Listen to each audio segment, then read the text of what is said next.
اس نے کہا تھا بڑے فخر سے حضور صلی اللہ علیہ وسلم سے کہ میری چوپال میری مجلس سب سے بڑی ہے، سب سے بارونق ہوتی ہے، تو بلا لو جس پر تمہیں بڑا ناز ہے۔ سندعو الزبانیہ، ہم بھی بلا لیں گے جہنم کے فرشتوں کو، انہیں تم قیاس نہ کرو اپنے اوپر۔ کلا، ہرگز نہیں، لا تطیعہ، اے نبی ایسے شخص کی بات نہ مانیے، آپ اس کے کہنے میں نہ آئیے۔ واسجد واقترب، آپ تو سجدہ کیجئے اور مزید نزدیک ہو جائیے اللہ سے۔ سورۃ القدر، بسم اللہ الرحمن الرحیم۔ انا انزلناہ فی لیلۃ القدر، ہم نے اس قرآن کو نازل کیا ہے لیلۃ القدر میں، شب قدر میں۔ وما ادراک ما لیلۃ القدر، اور تم کیا سمجھے کہ یہ کیا ہے لیلۃ القدر؟ لیلۃ القدر خیر من الف شہر، یہ لیلۃ القدر جو ہے یہ بہتر ہے 1000 مہینوں سے۔ 1000 مہینے کی عبادت ایک طرف اور اس ایک رات کی عبادت ایک طرف، یہ بھاری ہے۔ اور اس کو یہ جو عظمت حاصل ہوئی ہے اس لیے کہ اس رات میں قرآن کا نزول ہوا۔ اس بارے میں 2 رائے ہیں کہ اس سے کیا مراد ہے۔ ویسے تو نزول جو ہوا وہ تو 23 برسوں میں 21 برسوں میں مکمل ہوا۔ ایک رائے یہ ہے کہ لوح محفوظ سے سماع دنیا تک یہ پہلا مرحلہ تھا اس کی تنزیل کا، نزول کا۔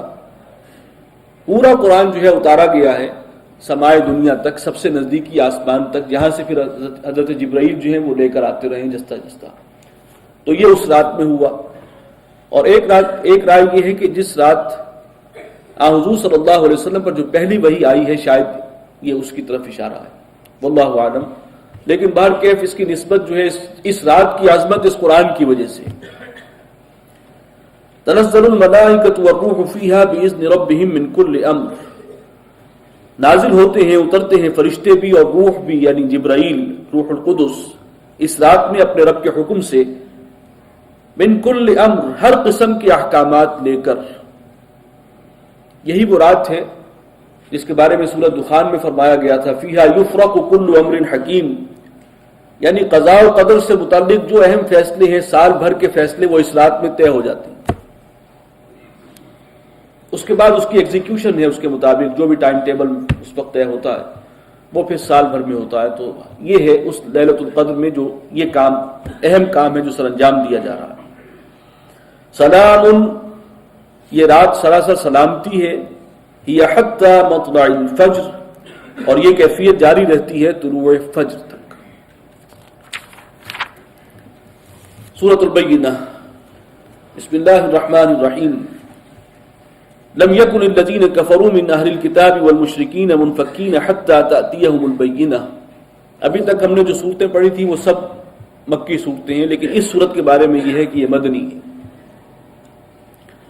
فرمایا کہ اہل کتاب اور مشرکین میں سے جنہوں نے کفر کیا ہے، انکار کیا ہے، وہ اپنی ضد سے اور ہٹ سے باز آنے والے نہیں تھے جب تک کہ ان کے پاس البینہ، کھلی نشانی نہ آ جاتی۔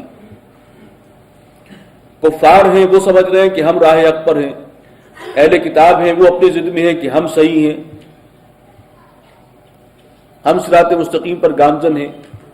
یہ تو البینہ آئی تو بات کھلی کہ کون راہ حق پر ہے اور کون جو ہے وہ بھٹکا ہوا ہے۔ البینہ کیا ہے؟ رسول من اللہ یتلو صحفا مطہرہ، ایک رسول ہے اللہ کے جو پڑھتے ہیں، تلاوت کرتے ہیں وہ صحیفے، وہ اوراق کے جو بہت ہی پاک ہیں، مطہر ہیں، پاکیزہ ہیں۔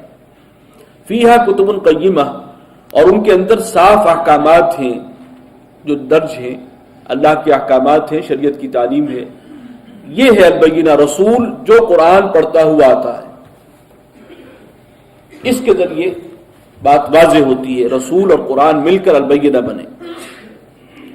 وما تفرق الذین اوتوا الکتاب، اور تفرقے میں نہیں پڑے، اختلاف میں نہیں پڑے وہ لوگ جنہیں کتاب دی گئی تھی، الا من بعد ما جاءتهم البینہ، مگر اس کے بعد کہ ان کے پاس وہ البینہ آ گئی۔ یعنی اہل کتاب تو پھر بھی اسی ضد میں ہیں، حق ان پر واضح ہو گیا، البینہ آ گئی ہے، بات کھل گئی ہے، حق پہ کون ہے اور غلط روی پہ کون ہے معلوم ہو گیا، لیکن پھر بھی اب وہ اختلاف کر رہے ہیں اپنی ضد کی وجہ سے۔ وما امروا الا ليعبدوا الله مخلصين له الدين، حالانکہ انہیں تو حکم یہی ہوا تھا کہ وہ بندگی کریں اللہ کی، اطاعت کو اللہ ہی کے لیے خالص کرتے ہوئے خالص اللہ کی بندگی کریں، حنفاء بالکل یکسو ہو کر، وَيُقِيمُوا الصَّلَاةَ وَيُؤْتُوا الزَّكَاةَ اور قائم رکھیں نماز اور ادا کرتے رہیں زکوٰۃ، وَذَلِكَ دِينُ الْقَيِّمَةِ اور یہی ہے سیدھی ملت کا دین، یہی صحیح راستہ۔ ان الذين كفروا من اهل الكتاب والمشركين في نار جہنم خالدین فیہا، بے شک ان اہل کتاب میں سے اور مشرکین میں سے جنہوں نے کفر کیا ہے، جو اس بینہ کو نہیں مانتے، وہ ہوں گے جہنم میں، دوزخ کی آگ میں، اور وہ اسی میں رہیں گے ہمیشہ۔ اولئک هم شر البریہ، یہ لوگ بدترین خلائق ہیں، تمام مخلوقات میں بدترین۔ ان الذين آمنوا وعملوا الصالحات، یعنی یہ لوگ ہیں جو حق کو جان کر بھی انکار کر رہے ہیں، ضد کر رہے ہیں، یہ ہے اسفل سافلین کا مصداق۔ اور احسن تقویم کی مثالیں کون ہیں؟ وہ ان الذین آمنوا وعملوا الصالحات، وہ لوگ کہ جو ایمان لائیں اور پھر اچھے عمل بھی کریں، نیک کام کریں۔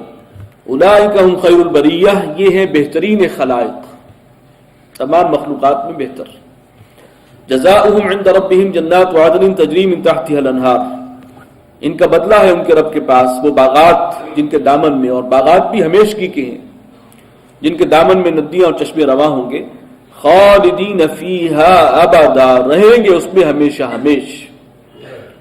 رضی اللہ عنہم ورضوا عنہ، اللہ ان سے راضی ہے اور وہ اللہ سے راضی ہے۔ ذالک لمن خشی ربہ، یہ صلہ، یہ انعام انہی کو ملتا ہے کہ جو اپنے رب سے ڈرتے ہوں، اپنے رب کے حضور کھڑے ہونے سے ڈرتے اور کانپتے رہتے ہیں۔ سورۃ الزلزال، بسم اللہ الرحمن الرحیم۔ اذا زلزلت الارض زلزالها، جب زمین ہلائی جائے گی، ہلا ماری جائے گی جیسے کہ اسے ہلایا جاتا ہے، یعنی شدید زلزلہ۔ واخرجت الارض اثقالها، اور وہ نکال باہر کرے گی زمین اپنے اندر کے تمام بوجھ۔ وقال الانسان ما لها، انسان حیران پریشان ہو کر کہے گا کہ اسے کیا ہوا۔ یومئذ تحدث اخبارها، اس دن وہ زمین اپنی داستان کہہ سنائے گی۔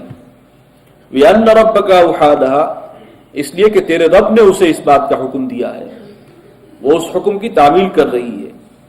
یومئذ یصدر الناس اشتاتا، اس دن نکلیں گے لوگ طرح طرح پر، یعنی الگ الگ مختلف ٹکڑیوں میں، مختلف گروہوں میں، لیروا اعمالهم، تاکہ انہیں دکھا دیے جائیں ان کے اعمال۔ فمن یعمل مثقال ذرۃ خیرا یرہ، جس کسی نے ذرہ برابر بھی عمل کیا ہوگا نیکی کا، خیر کا، وہ اسے دیکھ لے گا۔ ومن یعمل مثقال ذرۃ شرا یرہ، اور جس نے ذرے کے برابر، اور ذرہ کہتے ہیں چیونٹی کا جو بچہ انڈے سے نکلتا ہے، اب وہ نظر پتہ نہیں اس نیکڈ آئی سے نظر بھی آتا ہوگا یا نہیں، وہ ذرہ ہے۔ تو جس نے اس ذرہ برابر نیکی کی ہے تو وہ بھی دیکھ لے گا، اس دن سامنے لے آئی جائے گی، اور ذرہ برابر کوئی برائی اور گناہ کیا ہے تو وہ بھی اس دن دیکھ لے گا، اسے دکھا دیا جائے گا۔ سورۃ العادیات، بسم اللہ الرحمن الرحیم۔ والعادیات ضبحا فالموریات قدحا فالمغیرات صبحا فاثرن به نقعا فوسطن به جمعا، یہاں پر قسمیں ہیں اور یہاں پر پھر گواہی ہے، اور گواہی کن کی ہے؟ گھوڑوں کی۔ والعادیات ضبحا، قسم ہے ان گھوڑوں کی کہ جو دوڑتے ہیں ہانپتے ہوئے۔ فالموریات قدحا، اور پھر ان کی کہ جو اپنے ٹاپوں کی ٹھوکر سے چنگاریاں نکالتے ہیں۔ فالمغیرات صبحا، اور پھر وہ کہ جو حملہ کرتے ہیں، غارت گری کرتے ہیں صبح کے وقت۔ فاثرن به نقعا، اور پھر وہ اٹھاتے ہیں اس میں گرد و غبار کا ایک طوفان۔ فوسطن به جمعا، اور پھر اس گرد و غبار کے طوفان سمیت گھس جاتے ہیں دشمن کی جمعیت میں، فوج میں۔ یہ سب گھوڑے جو ہیں جن کے بارے میں یہ بات آئی ہے وہ کس امر پر گواہ ہیں؟ ان الانسان لربہ لکنود، کہ انسان اپنے رب کا انتہائی ناشکرا ہے۔ اس گھوڑے کو ایک شخص جو ہے، اس کا مالک کچھ دانہ دے رہا ہے، پانی پلا دیتا ہے، وہ اس کا خالق نہیں ہے، اس کی ملکیت اس پانی میں نہیں ہے، لیکن یہ ہے کہ وہ تھوڑی سی جو اس کی سیوا ہو رہی ہے اس کی وفاداری کا یہ عالم ہے کہ وہ اپنی جان کا رزق لینے کو تیار ہے، مالک